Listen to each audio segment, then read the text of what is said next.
Hello दोस्तों, नमस्कार। स्वागत है आप सभी का यूट्यूब चैनल एक्सपर्ट क्लासेस साधना त्यागी प्लेटफॉर्म में। दोस्तों, आज की क्लास में हम बात करेंगे पर्यावरण के कुछ महत्वपूर्ण क्वेश्चंस की। अगर आप टेट, सीटेट या सुपर टेट की तैयारी कर रहे हैं तो ये वीडियो आपके लिए बहुत ही ज़्यादा महत्वपूर्ण है। तो वीडियो में बने रहिए, वीडियो को लास्ट तक जरूर देखिएगा, क्योंकि ये जो क्वेश्चन यहाँ पर कराए जा रहे हैं बहुत ही ज़्यादा टॉप लेवल के क्वेश्चंस हैं। तो वीडियो में बने रहिएगा। तो आज का अपना पहला क्वेश्चन है कि विटीकल्चर किससे संबंधित है। कल्चर से क्वेश्चंस आपके एग्जाम में पूछे जाते हैं कि अंगूर की खेती किसके लिए है, या फलों की खेती, सब्जियों की खेती, मछली उत्पादन के लिए, ये सब किस कल्चर के अंतर्गत आते हैं। ठीक है, तो ये आपको हम पूरा बताएंगे यहाँ पर कि विटीकल्चर किसके लिए होता है। यहाँ पर ये पूछा गया पहला क्वेश्चन। तो पहला है अंगूर की खेती के लिए, दूसरा है फलों की खेती के लिए, तीसरा है केचुए के लिए, चौथा उपयुक्त सभी। ठीक है, तो यहाँ पर पूछा क्या विटीकल्चर। ठीक, विटीकल्चर। अगर आपने हमारी पिछली वीडियो देखी होगी तो उसमें हमने सारे डाउट को क्लियर किए हैं, मतलब एक्सप्लेन किए हैं। तो पहला है अंगूर की खेती, दूसरा है फलों की खेती, तीसरा है केचुए के लिए, चौथा है उपयुक्त सभी। तो बीटी की बात करें तो ये हो जाएगा आपका पहला विकल्प सही हो जाएगा कि अंगूर की खेती के लिए विटीकल्चर जो है वो महत्वपूर्ण है, यानी कि क्या है, प्रसिद्ध है। अगर फलों की बात करें तो फलों के लिए जानी जाती है पोमो कल्चर। क्या जानी जाती है? तो पोमो कल्चर जानी जाती है। ठीक है, तो यहाँ पर कौन सा विकल्प लॉक हो जाएगा? यहाँ पर पहला विकल्प लॉक हो जाएगा कि अंगूर की खेती के लिए विटीकल्चर। ठीक, क्वेश्चन नंबर दूसरा है यहाँ पर कि ब्लड के अध्ययन को क्या कहते हैं। ब्लड के अध्ययन को देखो यहाँ पर क्या, ये जो हम पढ़ के आ रहे हैं पर्यावरण पढ़ रहे हैं, तो जो ब्लड के अध्ययन हो गया इसमें क्या आ जाते हैं, हमारे जो साइंस के भी क्वेश्चंस होते हैं वो भी हमारे पर्यावरण के अंतर्गत आ जाते हैं। तो यहाँ पर पूछा गया कि ब्लड के अध्ययन को क्या कहते हैं। तो पहला है आरबीसी कहते हैं, दूसरा डब्ल्यूबीसी कहते हैं, तीसरा हीमेटोलॉजी कहते हैं और चौथा इनमें से कोई नहीं। तो ब्लड के अध्ययन की बात की जा रही है। आरबीसी का कार्यकाल होता है 120 डेज, यानी कि 120 दिन होता है। ठीक है, और अगर डब्ल्यूबीसी की बात करें तो 4 से 6 दिन, 4 से कितना दिन, 4 से 6 दिन की बात की जाती है। ठीक, तो यहाँ पर अध्ययन पूछा गया कि ब्लड के अध्ययन को क्या कहते हैं। तो यहाँ पर आपका तीसरा विकल्प लॉक हो जाएगा कि ब्लड के अध्ययन को बोलते हैं हीमेटोलॉजी। क्या बोलते हैं यहाँ पर? तो हीमेटोलॉजी बोलते हैं। यहाँ पर आपका तीसरा विकल्प क्या हो जाएगा, लॉक हो जाएगा। ये सारे क्वेश्चन बहुत ही ज्यादा टॉप हैं क्वेश्चन। क्वेश्चन नंबर तीसरा है यहाँ पर कि सरिस्का उद्यान किस राज्य में। उद्यान से तो हर बार आपके टेट, सीटेट, सुपर टेट में क्वेश्चन पूछे जाने हैं कि आपके उद्यान है, कौन से उद्यान है। तो यहाँ पर क्या पूछा गया, सरिस्का उद्यान की बात की जा रही है कि सरिस्का उद्यान किस राज्य में है। राज्य पूछा जा रहा है कि किस राज्य में है। तो पहला विकल्प है मध्य प्रदेश में है, दूसरा राजस्थान में है, तीसरा असम में है और चौथा केरल में है। ठीक, तो सरिस्का उद्यान की बात की जो कि बाघों के लिए जाना जाता है। सरिस्का उद्यान किसके लिए जाना जाता है? बाघों के लिए जाना जाता है।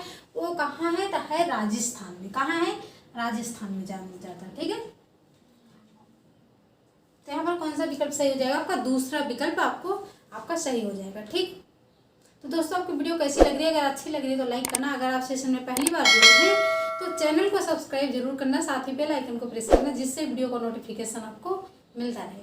क्वेश्चन नंबर 4 है स्क्रीन पे क्वेश्चन कि भारत में कच्छ के रण किसके लिए जाना जाता है। देखो यहाँ से दो आपके क्वेश्चन बनते हैं कि पहली बात तो यहाँ पर पूछा जा रहा है कि कच्छ के रण कहाँ के हैं। तो यह भारत के हैं। ठीक है, कहाँ है? भारत।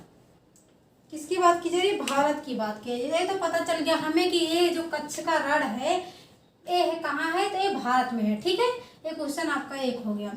और दूसरा यहाँ पर क्या बनता है कि किसके लिए जाना जाता है। अगर ये भारत में है, कच्छ का रण एक प्लेस होगा, यानी कि स्थान होगा जो कि कहाँ है? भारत में है, तो इसका नाम क्या है? कच्छ के रण। ठीक है, तो कच्छ के रण किसके लिए जाना जाता है? यहाँ पर किसके लिए जाना जाता है?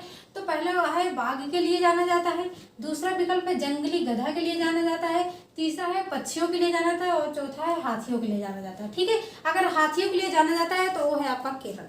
ठीक, तो यहाँ पर किसकी बात कीजिए? कच्छ के रण की जब भी बात की जाए ये जाना जाता है जंगली गधा को बोलते हैं कच्छ के रण। ठीक है, जंगली गधा के लिए जाना जाता है कच्छ का रण। ठीक, जब आपको एग्जाम पूछा जाए कि भारत में कच्छ के रण किसके लिए जाना जाता है तो ये जंगली गधा के लिए जाना जाता है। कहाँ है? तो आपके भारत में है। ठीक है, तो कौन सा विकल्प हम लॉक कर देंगे, तो दूसरा विकल्प यहाँ पर लॉक हो जाएगा। अब क्वेश्चन नंबर 5 है यहाँ पर कि बिच्छू के डंक में कौन सा अम्ल पाया जाता है। अगर बिच्छू का डंक पूछ लिया जाए कि बिच्छू के डंक में कौन सा अम्ल पाया जाता है या फिर चींटी के काटने पर कौन सा अम्ल पाया जाता है, तो दोनों का आंसर यहाँ पर सेम ही होगा आपका कि बिच्छू के डंक में भी क्या पाया जाता है, फार्मिक अम्ल होता है, किंडोन होता है, एसिटिक होता है, या फिर इनमें से कोई नहीं। तो अगर बिच्छू की बात की जाए, अगर यहाँ पर बिच्छू है तो ठीक है। अगर यहाँ पर चींटी भी हो जाता, अगर चींटी के काटने पर, ठीक है, अगर क्वेश्चन एग्जाम में कहीं से भी बन सकता है, किसी भी तरीके से बन सकता है। अगर बिच्छू पूछा जाए तब भी आपका हो जाएगा फार्मिकल अम्ल, और चींटी के काटने पे भी हो जाएगा क्या आपका फार्मिक अम्ल हो जाएगा कि बिच्छू के डंक में और चींटी के काटने में फार्मिक अम्ल पाया जाता है। तो दोनों का आंसर क्या हो गया, एक ही हो गया। तो यहाँ पर कौन सा विकल्प लॉक कर देंगे, तो पहला विकल्प यहाँ पर लॉक हो जाएगा। ठीक, अब क्वेश्चन नंबर 6 है कि गरबा कहाँ का नृत्य है। यहाँ पर गरबा की बात क्या, अगर किंडोन की बात की जाए तो एक किसमें पाया जाता है, तो ये दूध दही में पाया जाता है। ठीक है, तो गरबा कहाँ का नृत्य है, तो तमिलनाडु का है, केरल का है, गुजरात का है, या फिर राजस्थान का है। तो किसकी बात की जाए, गरबा की बात की जा रही है। ठीक है, गरबा कहाँ खेला जाता है पता है, तमिलनाडु में होता है आपका भरतनाट्यम, तमिलनाडु का नृत्य है।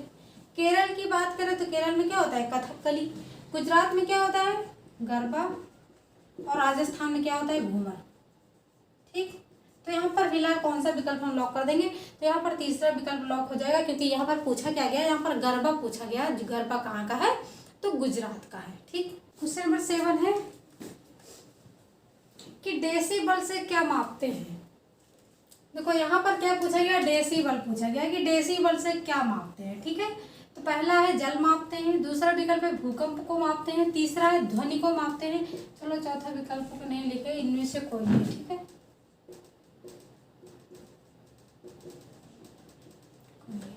तो पहला विकल्प क्या है कि डेसिबल से जल को मापते हैं, दूसरा विकल्प है कि डेसिबल से भूकंप को मापते हैं, तीसरा विकल्प है ध्वनि को मापते हैं। ठीक है, तो यहाँ से आपके दो क्वेश्चन बनते हैं कि पूछ लिया जाता है डेसिबल किससे मापते हैं, कभी कभी पूछा जाता है ध्वनि को किससे मापते हैं। ठीक है, तो डेसिबल की बात की जाए कि डेसिबल से क्या मापते हैं, तो यहाँ पर आपका तीसरा विकल्प लॉक हो जाएगा कि ध्वनि मापते हैं। अगर एक क्वेश्चन और बनेगा कि ध्वनि किससे मापते हैं, तो डेसिबल से मापते हैं। ठीक, क्लियर हो गया। अब भूकंप की बात करें तो किससे मापते हैं, रिक्टर पैमाने से मापते हैं। और जल की बात करें कि जल किससे मापते हैं, तो हाइड्रोमीटर से मापते हैं। ठीक, इसको आप नोट डाउन कर लीजिएगा, हाइड्रोमीटर।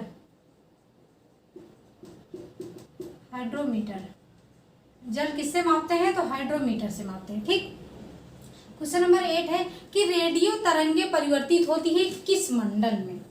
रेडियो जो हमारी रेडियो तरंगे हैं वो परिवर्तित होती हैं किस मंडल में परिवर्तित होती हैं, तो पहला है आयन मंडल में, दूसरा है समताप मंडल में, तीसरा है कि पहला और दूसरा विकल्प दोनों सही है, चौथा है कि इनमें से कोई नहीं। समताप मंडल की बात करें तो ओजोन परत यहाँ पर पाई जाती है। ठीक, और हमारा पहला विकल्प यहाँ पर सही हो जाएगा कि रेडियो तरंगे परिवर्तित होती है, वो परिवर्तित होती हैं आपके आयन मंडल में। ठीक, अब क्वेश्चन नंबर 9 है कि सबसे हल्की गैस कौन होती है। सबसे हल्की गैस की पूछी जा रही है, बात की जा रही है कि सबसे हल्की गैस कौन सी गैस होती है, तो पहला है ऑक्सीजन, दूसरा है हीलियम, तीसरा है कार्बन, और चौथा है कि यहाँ पर जो भी है सभी सही हैं। तो यहाँ पर कौन सा हो जाएगा, दूसरा विकल्प सही हो जाएगा कि जो हीलियम गैस होती है वो सबसे हल्की गैस हो जाती है। ठीक है, डॉक्टर लोग इसको यूज़ करते हैं हीलियम गैस को, ठीक है, ऑक्सीजन के रूप में।